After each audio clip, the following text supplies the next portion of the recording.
விசித்ரா. எப்படி இருந்தது சூதுகவும் பட வாய்ப்பு? சூதுகவும் அப்போ நலன் ஷார்ட் ஃபிலிம்ஸ் முடிச்சிட்டாரு. நலன் தான் best director of the season. First சீசனுக்கு 4 இயக்குனர்கள் வாங்குறாரு. அது கழிச்சு நலன் கனாக்காலம் காலங்களோட ஒரு 60 எபிசோடு டைரக்ட் பண்ணுற ஒரு ஆப்பர்ச்சுனிட்டி அவருக்கு வருது. அப்போ நலன் என்ன சொன்னார்னா, நான் நலனோட ஸ்டூடெண்ட், அவர் கார்த்திக் சுப்பராஜ் அவங்க டீம். ஸோ அதனால் அப்படி பார்த்துட்டே இருப்போம். அதுக்கப்புறம் ஒரு நாள் கூப்பிட்டு, என்னடா எப்போ பாரு ஒரு மாதிரியாவே நீ பார்த்துட்டு இருக்க அப்படின்ட்டு. காக்கா முட்டை படம் வாய்ப்பு எப்படி அமைஞ்சு? அதுவும் அகைன் விஜய் சேதுபதி தான். என்னன்னா, இப்போ வரைக்கும் எனக்கு காட்ஃபாதராக இருக்கிறது விஜய் சேதுபதி அவரை சொல்லுவேன். ரஜினி சார் கூட தனியாக நம்ம உட்காந்து பேசிகிட்டு இருக்கிறோம் போகிறோமா அப்படின்ற மாதிரி. அப்புறம் டேரக்டர் சொன்னார், எக்ஸைட் ஆகாது, அவரை பார்த்து எக்ஸைட் ஆனாலே அவர் ஒரு மாதிரி ஆகிடுவார், ஸோ காமாயிருன்னு சொல்லிட்டு வந்தோடனே எந்திரிச்சிட்டார். உட்கார் அப்படின்னு உட்கார சொல்லிட்டு அப்புறம் ரஞ்சித் சார் இன்ட்ரடியூஸ் பண்ணுறாரு, இவர் ரமேஷ் திலக் இந்த மாதிரி படங்கள்லாம். காக்கா முட்டை எனக்கு ஒன்று தெரியுமே அப்படின்னு. இது டெமோக்ராட்டிக் கண்ட்ரி, ஒரே நாடு ஒரே சட்டம். போதும் சார் உங்க சட்டத்தோட சவகாசம். சாமி நம்ம ஆளுங்க தானே நம்மள இவ்ளோ தூரம் சப்போர்ட் பண்ணி கூட்டிட்டு வந்தாங்க. அவங்களுக்கு தெரியாதா அவங்களோட பெஸ்ட் ஹாலிடேஸ் நம்ம கூட தான். GT Holidays, South India's #1 travel brand. இன்றைய சாய் விசித்ரா நிகழ்ச்சியினுடைய விருந்தினர் நடிகர் ரமேஷ் திலக்.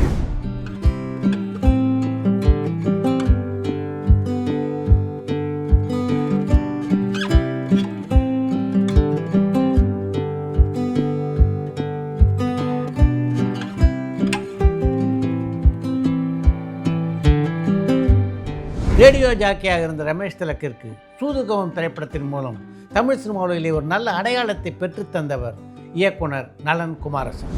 என்னாச்சு? டவுசர் கிழிஞ்சிச்சு. ஓ மாமா டவுசர் கண்டிச்சு. இன்னைக்கு நடுவுல இப்படி ஒரு இடமா? அதெல்லாம் ஏகப்பட்ட கதை இருக்குடா. நம்ம ஏரியா பசங்க மேல கை வச்சுக்கிறானுங்க. நியாயம் கேட்க போன என்ன வேற ஆள் வச்சு வச்சிட்டானுங்க. நீ நியாயம் கேட்க போனியா? ஆமா தலைவரே, நியாயம் கேட்க தனியா போனாரு, பிரிச்சுட்டானுங்க. லவ் மேரேஜா?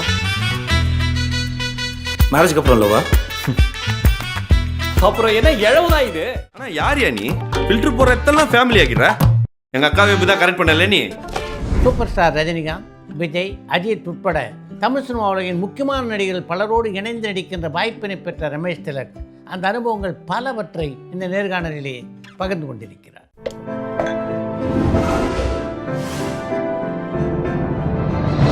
சாய் விசித்ரா.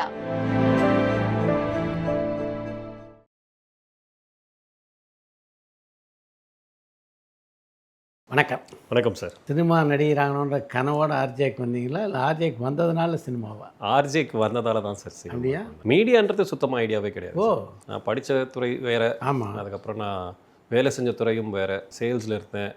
தென் அதுக்கப்புறம் கார்ப்பரேட் பிஆரில் இருந்தேன். சரி, அதுக்கப்புறம் ஒரு போஸ்ட் கிராஜுவேஷன் பண்ணலாமேன்னு சொல்லிட்டு அப்போ தான் மாஸ் கம்யூனிகேஷன் அண்ட் ஜேர்னலிசம் படித்தேன். அந்த டைமில் சரி ரேடியோ ட்ரை பண்ணலாமே, டைம் இருக்குது கொஞ்சம் அப்படின்னு சொல்லி ட்ரை பண்ணி பார்ட் டைமாக ட்ரை பண்ணதான் சார். ஸோ அது அப்போ ஏற்கனவே அதுக்கு முன்னாடி ஒரு 2 வருஷத்துக்கு முன்னாடி கிடச்சிது. ஐ மீன் அப்போ நான் இன்டர்ன்ஷிப் போயிருந்தேன். ஆனால் அதுக்கப்புறம் ரிஜெக்ட் பண்ணிட்டாங்க.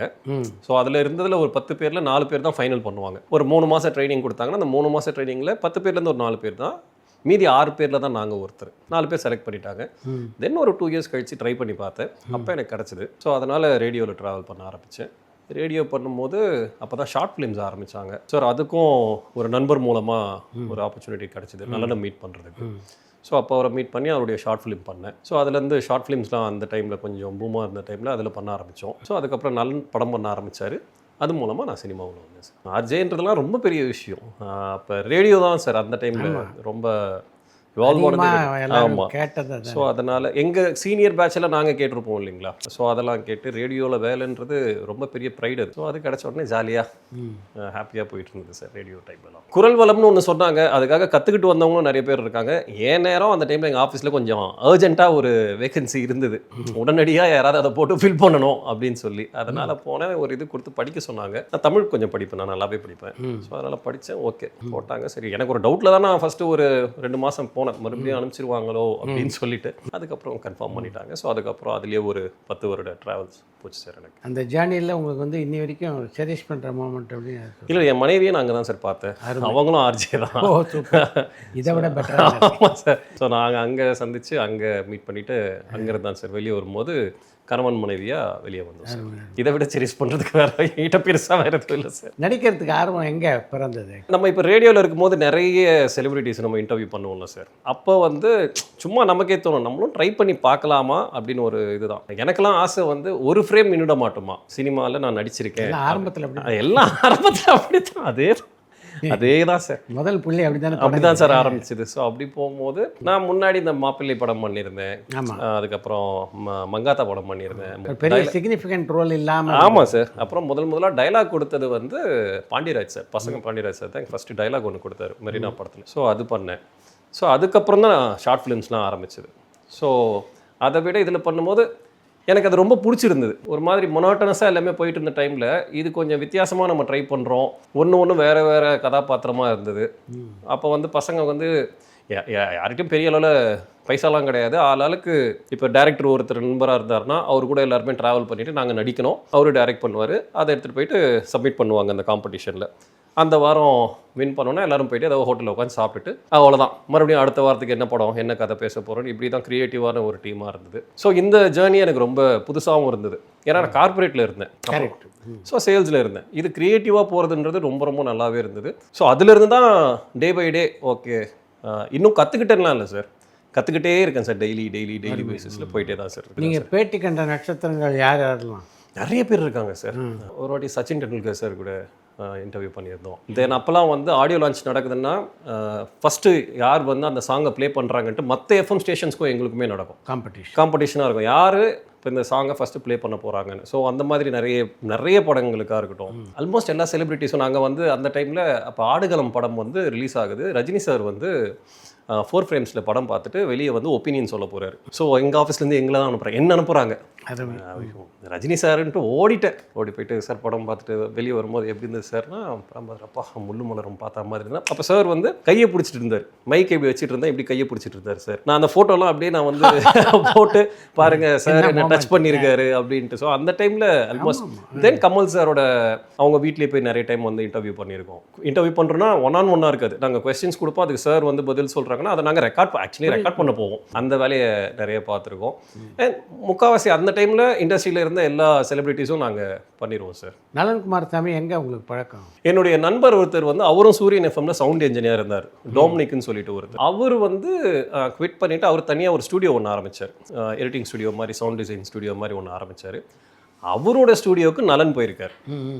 அங்கே போகும்போது இல்லை இந்த மாதிரி அடுத்த ஷார்ட் ஃபிலிம் வந்து ஒரு சைக்கோ த்ரில்லராக ஒன்று கேட்டிருக்காங்க, எனக்கு அந்த மாதிரி சைக்கோ ஃபேஸ் எனக்கு கிடைக்க மாட்டேது அப்படின்னு சொன்ன உடனே அவ்வளோதானே வேணும், இருங்க நமக்கு தெரிஞ்ச ஒரு சைக்கோ இருக்கான் அப்படின்னு சொல்லி அந்த டோம்னிக்ன்ற நண்பர் மூலமாக தான் எனக்கு கால் பண்ணி வாடான்னு சொல்லி கூப்பிட்டு நான் போய் நலனை மீட் பண்ணேன்.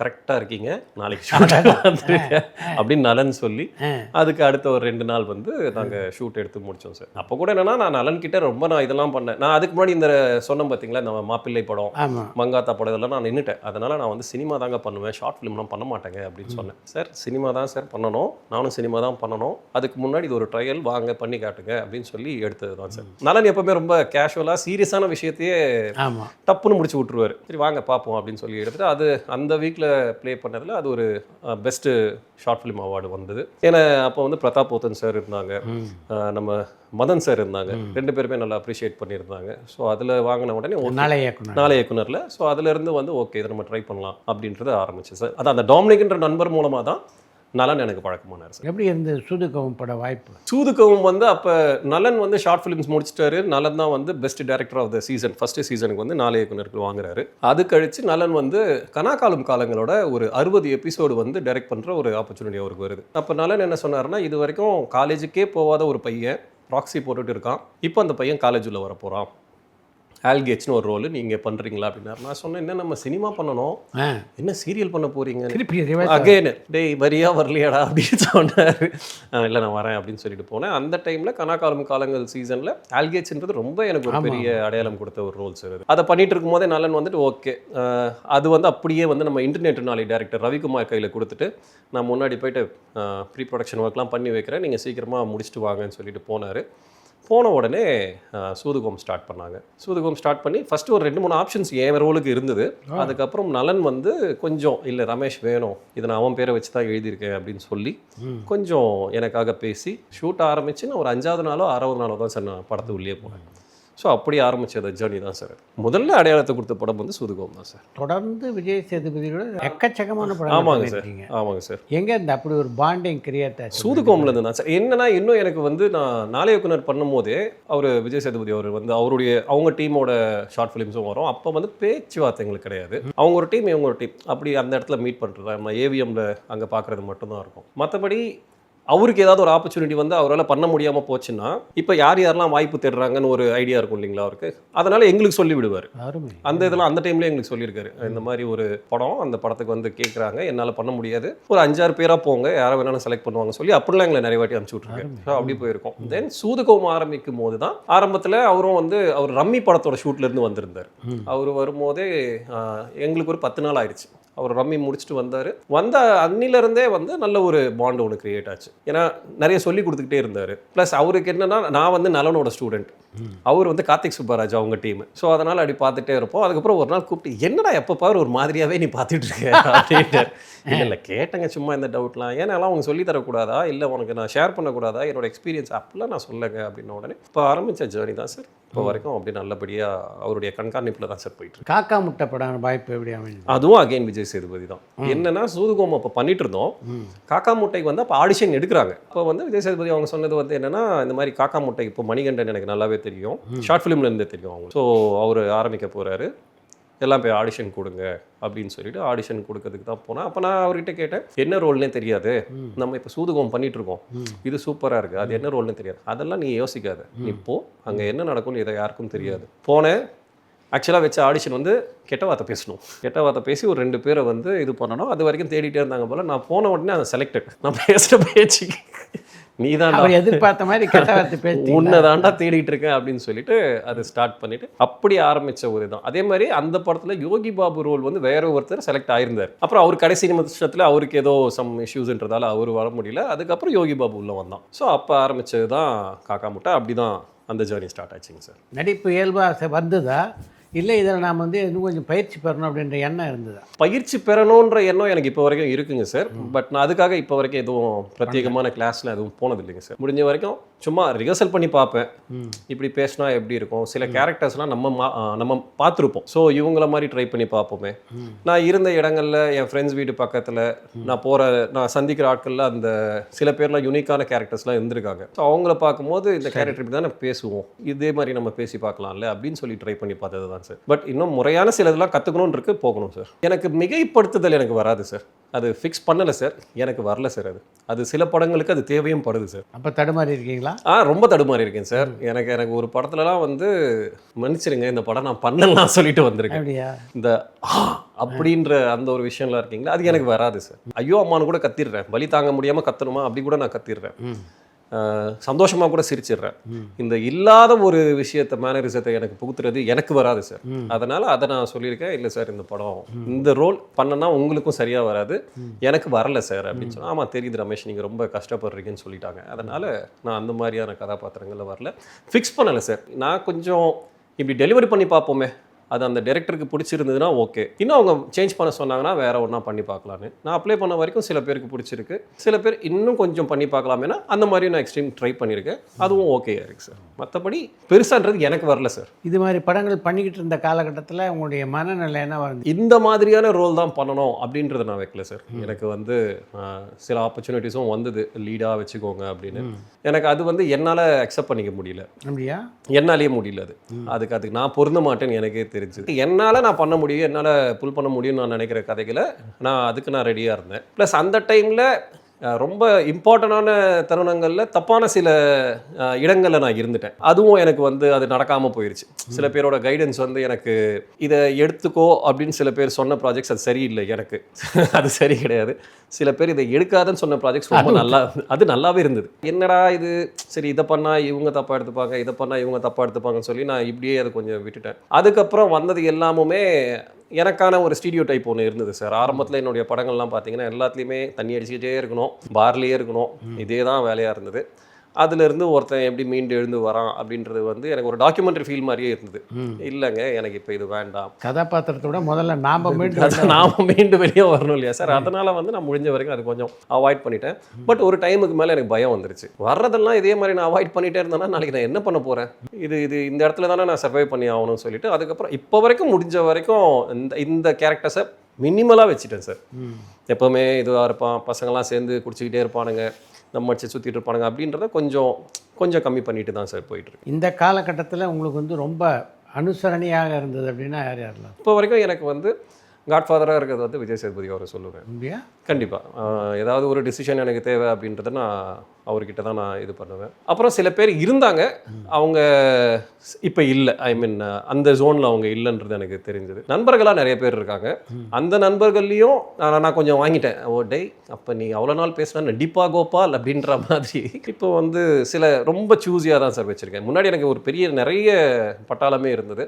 இப்போ அதில் நான் ரொம்ப குறிப்பாக ஒரு 4-5 பேர் மட்டும் தான் சார் வச்சுருக்கேன். இந்த திரைப்படங்களை நடிச்சிட்டு இருந்த காலகட்டத்தில் முழுக்க இனி சினிமாவே தேர்ந்தெடுக்கலாம் அப்படின்னு முடிவு பண்ணிட்டீங்களா? ஆமாம் சார் கொஞ்சம் பயமாக தான் இருந்தது. ஆனால் நான் அப்பயே ரேடியோவில் இருந்தேன் சார். நான் ஒர்க் பண்ணிட்டு தான் சார் இருந்தேன். நான் சூதுகோம் ரிலீஸ் ஆகி அடுத்த 5 வருஷம் நான் ரேடியோவில் தான் சார் வேலை பார்த்துட்டு இருந்தேன். அந்த டைமில் படங்களும் பண்ணிட்டு இருந்தேன். அந்த டைமில் எனக்கு இருந்த என்னுடைய மேனேஜ்மெண்ட்டில் இருந்த எல்லாருமே எனக்கு ரொம்ப நல்லா சப்போர்ட் பண்ணாங்க. நீ துருத்துருன்னு வேலையை விட்டுறாத, உனக்கு தெரியும் இப்போ போகலாம் அப்படின்னு தோன்றப்ப நீ எப்போ வேணால் கிளம்பு. இப்போ சினிமா வந்துருச்சு, ஒரு படம் ரிலீஸ் ஆயிடுச்சு, 2 படம் ரிலீஸ் ஆயிடுச்சு அப்படின்றதுக்காக நீ போயிடாத அப்படின்ட்டு எனக்கும் ஒரு 5 இயர்ஸ் வந்து எனக்கு நல்ல ஃப்ரீடமும் கொடுத்தாங்க. நீ எப்போ வரையோ வராது, அப்போ ஷோஸை ரெக்கார்ட் பண்ணி போட்டுரு, சும்மா ஏதோ ஒரு இன்கம் உனக்கு வந்துகிட்டே இருக்கணும்ன்ட்டு என் ஆஃபீஸில் இருந்த எல்லாருமே எனக்கு சப்போர்ட் பண்ணாங்க சார். நான் ஒரு 5 இயர்ஸ் கழிச்சு தான் சார் வெளியே வந்தேன்.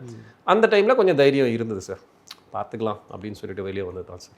கடவுள் புண்ணியத்தை அது அப்படியே நல்லபடியாக போயிட்டு இருக்குங்க சார். என்னுடைய நண்பர்கள் எனக்கு ரொம்ப பெருசாக என்ன பார்த்து அவனுங்க சர்ப்ரைஸ் ஆன ஒரு விஷயமா இருக்கலாம்.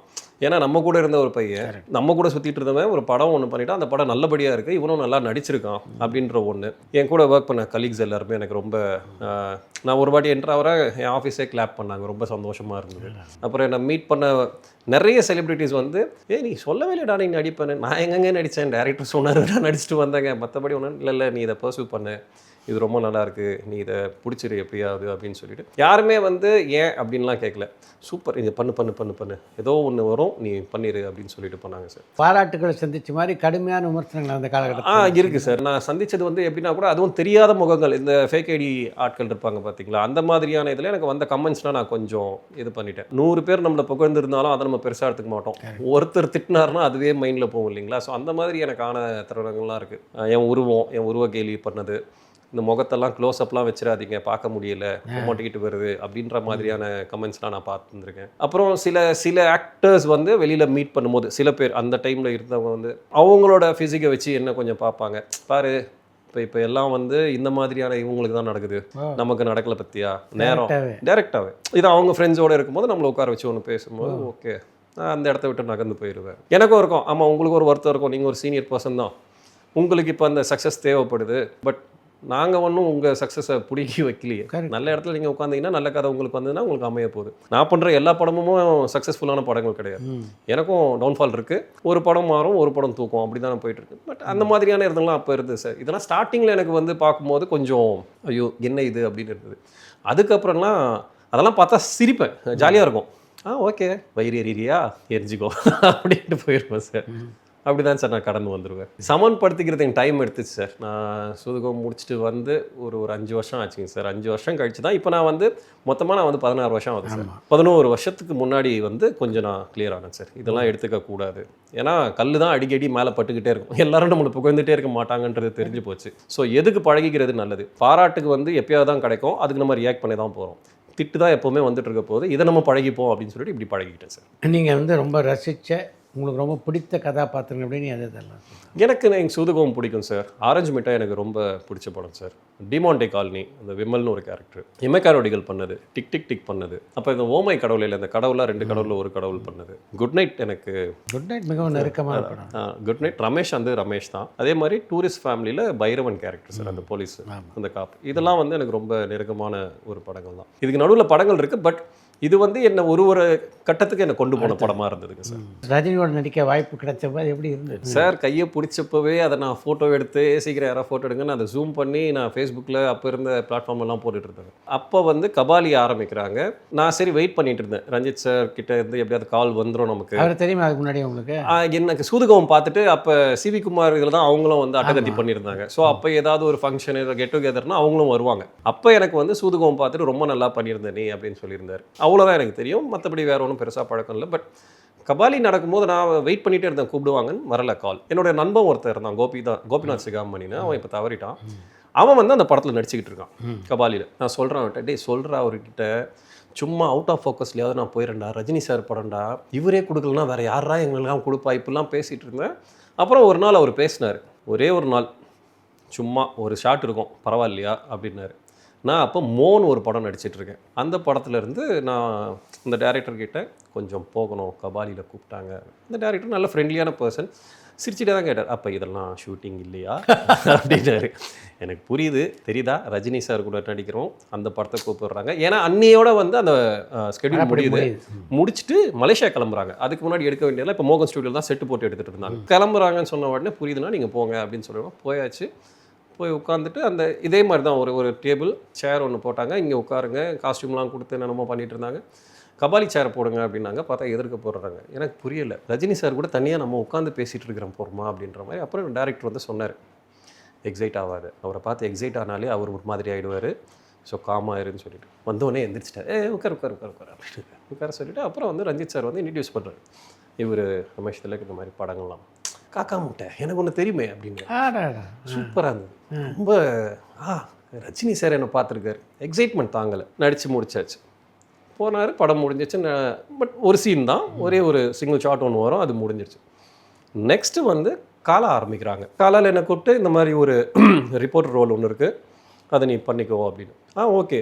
அகைன் ரஜினி சார் படம் என்ன காலா பண்ணிகிட்டு இருக்கும்போது முடிச்சிட்டோம், படத்தோட எல்லாமே ஷூட்லாம் முடிச்சாச்சு, மும்பை போயிட்டு வந்தாச்சு, இங்கே எல்லாம் முடிச்சுட்டு டப்பிங் கூப்பிட்டாங்க. டப்பிங் கூப்பிடும்போது தான் படத்தோட பாயிண்ட் ஆஃப் வியூவே என் சைட்லேருந்து ஆரம்பிக்கும். ஒரு ரிப்போர்ட்டரோட பாயிண்ட் ஆஃப் வியூ தான் படமே ஆரம்பிக்கும், ஒரு ரிப்போர்ட்டரோட பாயிண்ட் ஆஃப் வியூவில் தான் படமே முடியும். ஸோ ரஜினி சாரோட படத்தில் வாய்ஸ் ஓவர் என்னோட தான் இருந்தது. படத்தோட முதல் ஷாட் என்னோட ஷாட்டு, படத்தோட கிளைமேக்ஸ் என்னோடது, படத்தோட கிளைமேக்ஸ் முடிச்சதுக்கப்புறம் வர வாய்ஸ் ஓவர் என்னோட வாய்ஸ் ஓவர். இது சூதுகம் படத்தில் ஒரு டைலாக் தான், என் பரம்பரையில் யாரும் காரை கழுவுனது கூட இல்லைன்ற மாதிரி. எனக்கு வந்து இது எப்பேற்பட்ட இது ஒரு ஹிஸ்ட்ரி. என்னுடைய வருங்கால சந்ததிகள் எங்கள் தாத்தா தான் வந்து ரஜினி சார் படத்துக்கு வாய்ஸ் கொடுத்தாரு, படம் முடியும் போதுன்ற லெவலில் எனக்கு ஒரு பெரிய ஹாப்பினஸ் கொடுத்த ஒரு விஷயம் சார். அவர் கூட நிற்கிறது எல்லாமே சும்மா இல்லை சார், அவர் சூப்பர் ஸ்டாருன்றது பயங்கரமான ஒரு வைப். அவர் பார்வை, ஸ்பீடு, ஃபயராக இருப்பார், பேசுகிறது கொள்வது, ஸ்டைல். வேட்டையன் படத்தில் நீங்கள் நடித்த இன்னொரு முக்கியமான நட்சத்திரம் ஃபகத் பாசில். ஆமாங்க சார், ஆமாங்க சார். அவரு கூட எனக்கு ஃபகத் வந்து நான் கும்பலங்கி நைட்ஸ் பண்ணும்போதுலேருந்து தெரியும் சார். சரி, ரெண்டாவது இங்கே ஒர்க் பண்ணும் போதும் என்னென்னா, இப்போ மலையாளத்தில் வந்து இப்போ ஃபகத் பாசில் உட்பட பல பேர் பழகிற விதத்தை சொன்னீங்க. ஆமாங்க சார். அது மாதிரி பழகின்ற சூழல் தமிழ் சினிமாவில் இருக்கா? கண்டிப்பாக இருக்குது சார். ஃபஸ்ட்டு நான் மங்காத்தா பண்ணேன் சார். மங்காத்தா பண்ணும்போது ரேடியோவில் இருந்தேன். அப்போ அவர் வெங்கட் பிரபு சார் ஒரு வாட்டி மீட் பண்ணிவிட்டு, எனக்கு நான் நடிக்கணும்னு இருக்குது, நான் ட்ரை பண்ணிகிட்டு இருக்கேன், ஏதாவது இருந்தால் சொல்லுங்கள் அப்படின்னு சொன்னேன். அவர் எனக்கு அழகாக கூப்பிட்டு சொன்னது, வா மங்காத்தாவில் நீ இருக்க, ஆனால் தேர்ட் டைம் வந்து விசுவாசம் சார். அப்போ எனக்கு கல்யாணம் முடிச்சுட்டு ஒரு 1 வீக்கில் நான் ராமோஜிக்கு கிளம்புறேன் சார். போகிறேன், வாங்க புதுமா பிள்ளை அப்படின்னாரு. எனக்கு பகீர் ஆயிடுச்சு. பரபரப்பான சினிமா செய்திகள், நட்சத்திரங்களின் பேட்டிகள், சினிமா வரலாறு ஆகியவற்றை பார்க்கவும் படிக்கவும் உங்களுக்கான இணையதளம் touringtalkies.co.